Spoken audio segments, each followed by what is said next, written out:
Welcome to my channel இதனியா diaries. என்னோட 6 month பேபியோட சாலிட் ஃபுட் ஜேர்னி அதை பற்றி தான் சொல்ல போகிறேன். ஆக்சுவலாக ஃபஸ்ட்டு ஃபுட் வந்து நான் ராகி கூழ் தான் கொடுத்தேன். அதில் கால்சியம் அண்ட் அயன் நல்லா இருக்கனால பேபியோட போன் ஸ்ட்ரென்த்தை வந்து ஹெல்ப் பண்ணுறதுக்கு நல்லாயிருக்கும். ராகியை வந்து இந்த மாதிரி நீங்கள் முளைக்கட்டி வச்சு பவுட்ரு பண்ணி எடுத்து வச்சு இன்ஸ்டண்ட்டாக கூட நீங்கள் கலக்கி கொடுக்கலாம். அதுவும் நல்ல ஹெல்ப் தான். நான் வந்து ஃபஸ்ட்டு வந்து ராகியில் வந்துட்டு பால் எடுத்து கொடுத்தேன்.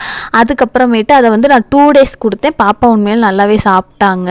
உங்கள் பேபிஸ்க்கும் கொடுத்து பாருங்கள் எப்படி இருக்குன்னு அதுக்கப்புறம் கமெண்ட் பண்ணுங்கள். நான் அடுத்து வந்துட்டு செகண்ட் ஃபுட்டாக நான் என்ன கொடுத்தேன் அப்படின்னா அரிசி கஞ்சி தான் கொடுத்தேன். அரிசி கஞ்சி நான் ஏன் சூஸ் பண்ணேன் அப்படின்னா அது நல்லா ஃபாஸ்ட்டாக டைஜஸ்ட் ஆகும். அப்புறம் வந்து பேபிக்கு தேவையான எனர்ஜியில் கொடுக்குறதுக்கு நல்லாவே ஹெல்ப் பண்ணும்.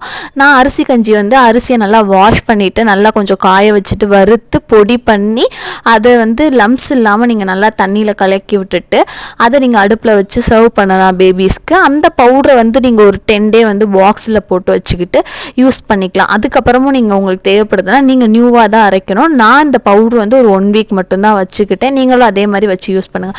அதுக்கப்புறம் தேர்ட் ஒன்னாக நான் வந்து பருப்பு தான் பாப்பாவுக்கு இன்ட்ரடியூஸ் பண்ணேன். பருப்பும் கேரட்டும் என்ன இன்ட்ரடியூஸ் பண்ணேன். கேரட்டில் வந்து விட்டமின் ஏ இருக்கனால குட் ஃபார் சைட்டு, விஷன் சைட்டுக்கு நல்லாவே இருக்கும். பருப்பும் அதே மாதிரி பார்த்திங்க அப்படின்னா ப்ரோட்டீன் அதிகமாக இருக்கனால தசை வளர்ச்சிக்கும் உடல் வளர்ச்சிக்கும் ஹெல்ப் பண்ணும்.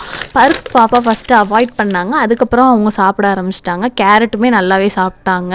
கேரட்டில் வந்துட்டு உங்களுக்கு பார்த்திங்கன்னா விட்டமின் ஏ இருக்கனால விஷன் சைட்டையும் இம்ப்ரூவ் பண்ணும், எதிர்ப்பு சக்தியை நல்லாவே கொடுக்கும். அடுத்து பார்த்திங்கன்னா நான் வந்து உருளைக்கிழங்கு தான் கொடுத்தேன், பொட்டேட்டோ.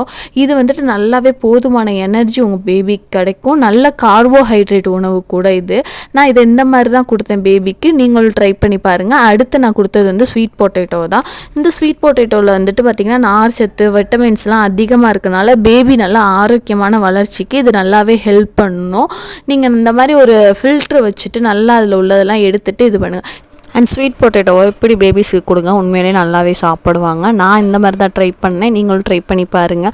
ஒவ்வொரு பேபிஸும் டிஃப்ரெண்ட் டைப்பாக இருப்பாங்க. என் பேபிஸ்க்கு நான் 2 days இந்த மாதிரி இருந்து பார்த்து சேஞ்ச் பண்ணேன், அலர்ஜி எதுவும் இருக்கா இல்லையான்னு சொல்லிட்டு. உங்கள் பேபிஸை நல்லா கவனிங்க சாலிட் ஸ்டார்ட் பண்ணையில்.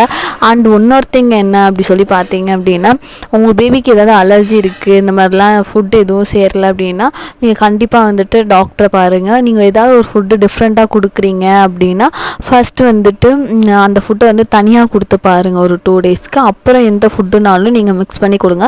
இப்போ என் பேபிக்கு ஒரு 2 weeks 6 months ஸ்டார்ட் பண்ணதுலேருந்து ஒரு மீல் தான் கொடுத்துட்டு இருக்கேன். இதெல்லாம் ஏன் டாக்டர் எனக்கு சொன்னது தான் நான் உங்களுக்கு சொல்லிக்கிட்டு இருக்கேன். ஒரு மீல் ஸ்டார்ட் பண்ணிவிட்டு அடுத்த 2 weeks கழித்து தான் இன்னொரு மீல் மெதுவாகவே ஸ்டார்ட் பண்ணிக்கலாம். அது மாதிரி ஃபஸ்ட் டைம் உங்கள் பேபிஸ் வந்துட்டு நிறையா சாப்பிட்ணுன்னு எதிர்பார்க்காதீங்க. ஒரு 4 tablespoon அதிகம் தான். அவங்க அந்த 4 tablespoon சாப்பிட்டாலே போதும். இந்த மாதிரி மோர் வீடியோக்கு என்னை வந்து சப்ஸ்கிரைப் பண்ணிக்கோங்க, ஃபாலோ பண்ணிக்கோங்க. Bye by.